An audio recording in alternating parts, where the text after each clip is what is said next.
Welcome to Southern Crime, where we discuss the cases that intrigue and mystify us. This channel discusses serious crimes and is meant for those 18 years and older. Listener discretion is advised. Please hit that like and subscribe and leave a comment for us below. We wish you all a very blessed, safe, and happy holiday season. Welcome back to Southern Crime. We are going back to Moselle, y'all. Back to Moselle Road, just outside of Hampton, South Carolina. We are talking about Alec Murdaugh again. So the SLED, South Carolina Department of Law Enforcement whatever, SLED, they released the 911 call today from the Gloria Satterfield fall, in case you missed it. Gloria Satterfield had been the housekeeper and nanny for more than 2 decades. On February 26, 2018, she died after suffering a trip and fall accident at the Murdaugh family home. Originally, everyone thought that fall had happened at the Hampton house, the one that was in town, but it actually happened at Moselle. Which we just found out not that long ago, a couple months ago.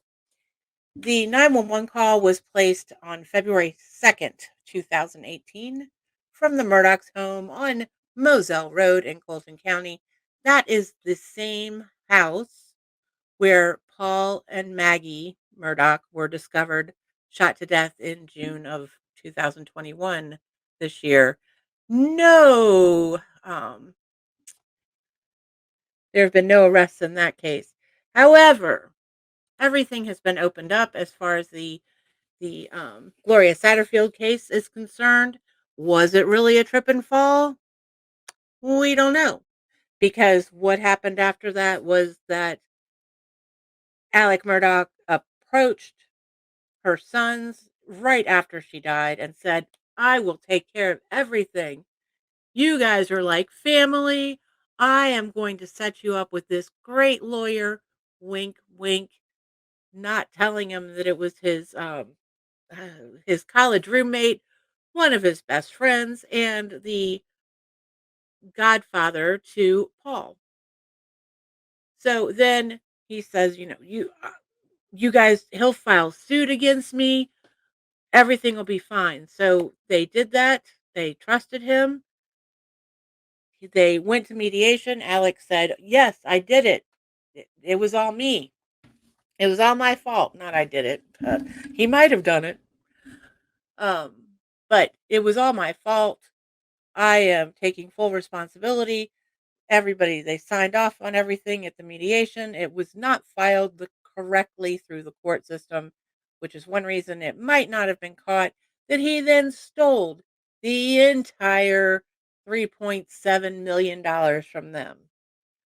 An article went in the paper in, I believe, December of 2020, maybe January of 2021, that talked about how much that lawsuit was. And the kids went, "Whoa, something's not right. We didn't get anything." They hired an attorney, a couple of attorneys, and the attorneys tracked down a huge, massive paper trail that led them to the fake bank accounts, the fake this, the fake that. That may have possibly had something to do with Maggie and Paul's murder, because apparently Maggie had just asked for a forensic accounting of the family's finances, so it might have been discovered at that point. It's hard to say. Everything just stay entangled up all over the place. But today, SLED released the 911 call. So I am going to play that right now, y'all. 2nd February 2018.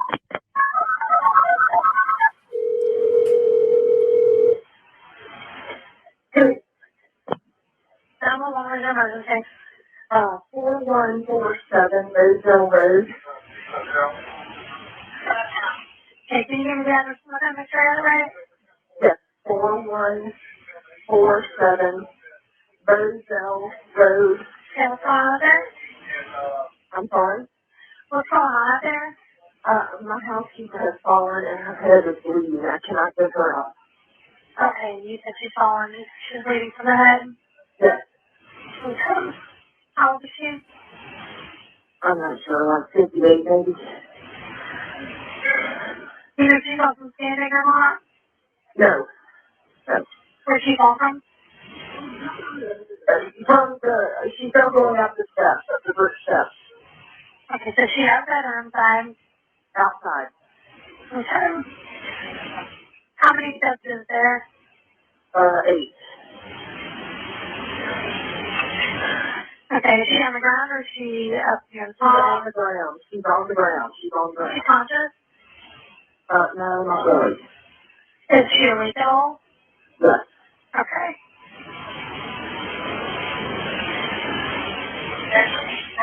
Is she just not like responding appropriately? Does she is awake?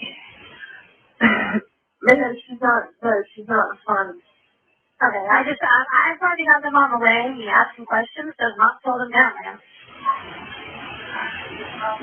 Knowing if she's conscious is one of the things that the medic needs to know if she's responding at all to you.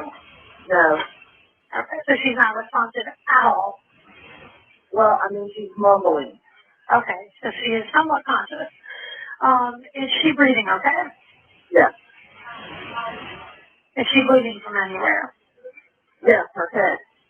Okay, are you guys able to control the bleeding? No. Can you I put haven't a even clean tried. rag or anything on it? Yeah, I got it. Okay, is she bleeding from like her face, the back of the head, I'm her trying to neck? get one coming. Sir, my name what? Where exactly is she bleeding from on her head? I'm not sure. At the top of her head. Okay.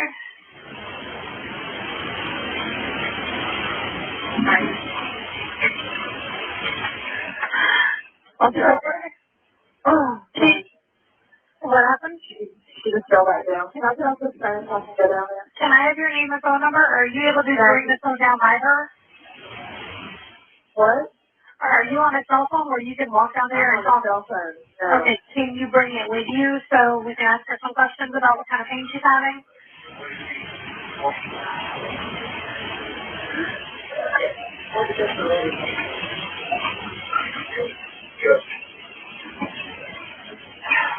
Hello? Yeah. Can you ask the patient what kind of pain she's having? Man, she can't talk. Okay. Do you know? She scratched her head and there's blood on the concrete and she bleeds out of her left ear. Okay, she's bleeding out of her ear. And out of her head. She scratched her skull. Okay. All right. The other lady said that she had tried to stand up and fell down again. No, I was holding her up. And Okay. she told me to turn her loose and she was trying to use her arm, but then she fell back over. Okay. Do you guys know who she is? Yeah, she works for her.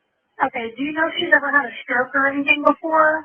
Man, can you stop asking her? I already have them on the way. Me asking questions does not slow them down in any way. These are relevant questions that I have to ask for the ambulance. One of my questions is, has she ever had a stroke? I don't believe she's ever had a stroke, not that I know. Okay. Okay, is she able to talk to you guys at all, or is she unconscious now? She's not unconscious, she's just mumbling. Okay. I believe she's maybe hit her head and had maybe a concussion or something. Okay. Maybe. Do you know what her name is? GLORIA Satterfield. You said Satterfield? Sam? You said Satterfield? Satterfield. Okay, what's the house look like out there? It's offset off the road. Okay. It's a big house, got a wooden driveway. With a long driveway?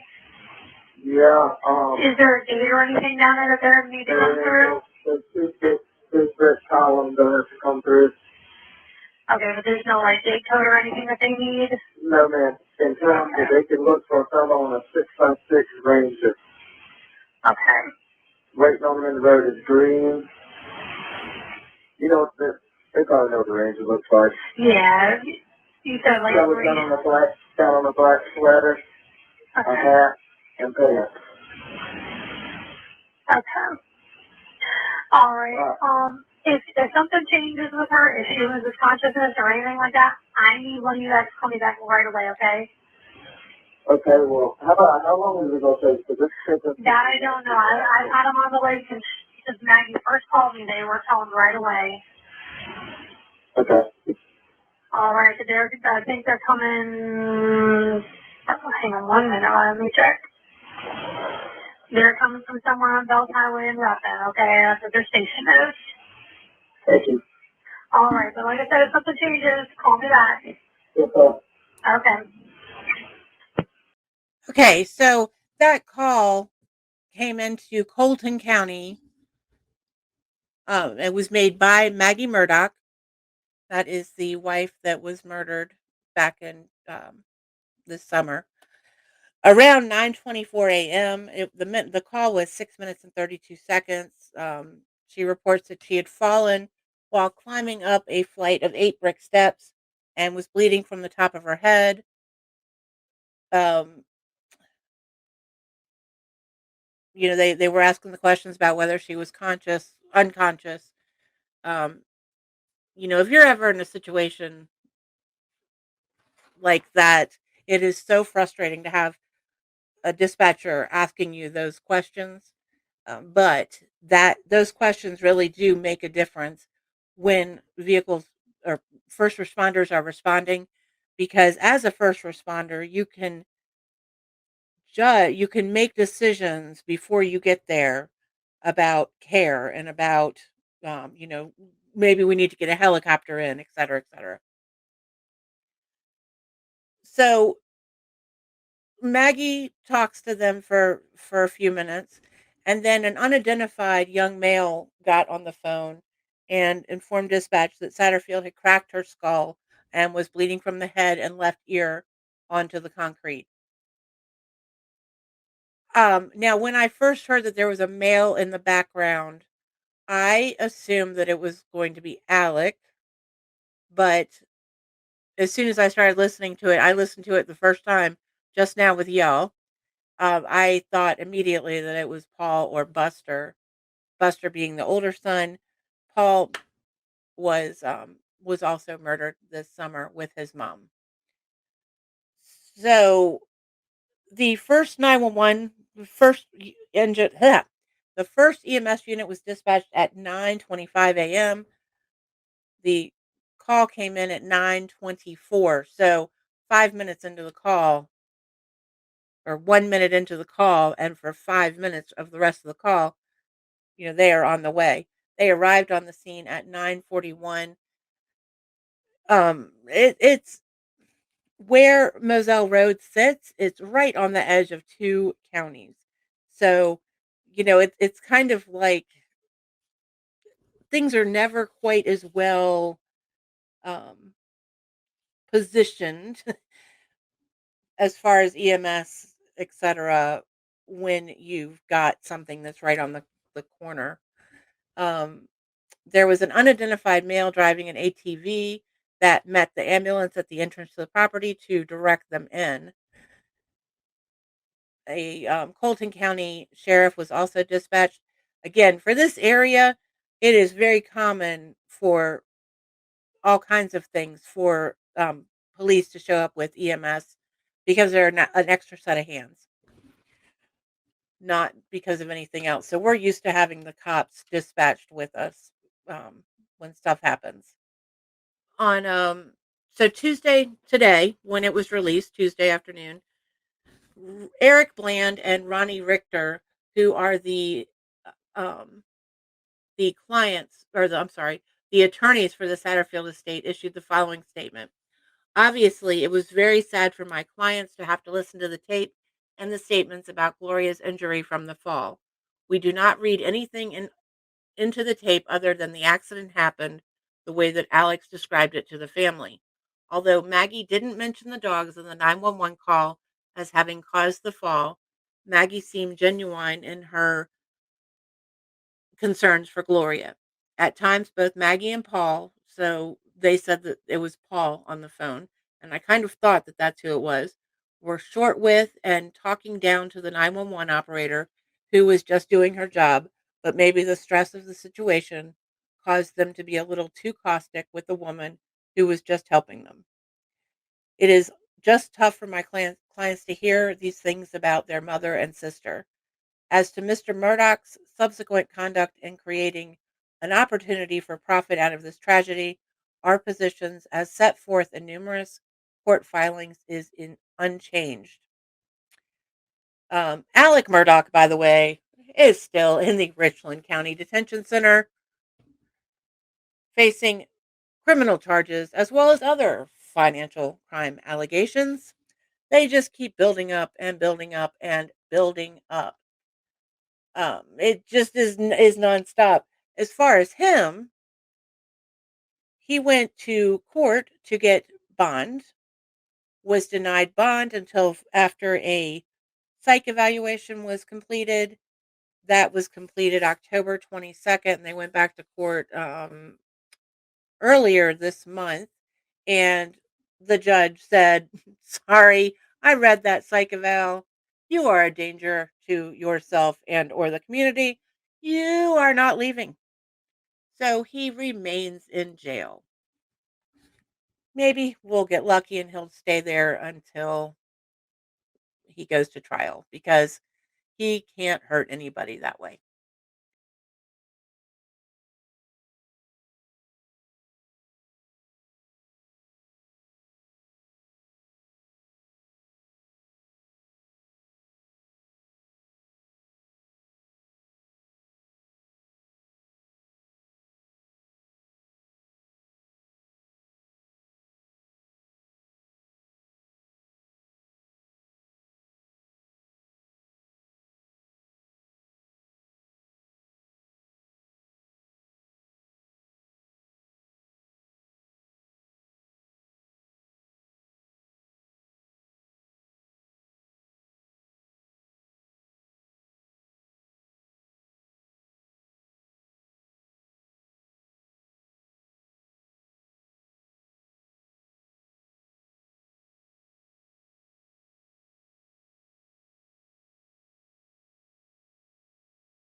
So there is that update, just as one more little thing going on in lovely South Carolina with the Murdaugh family.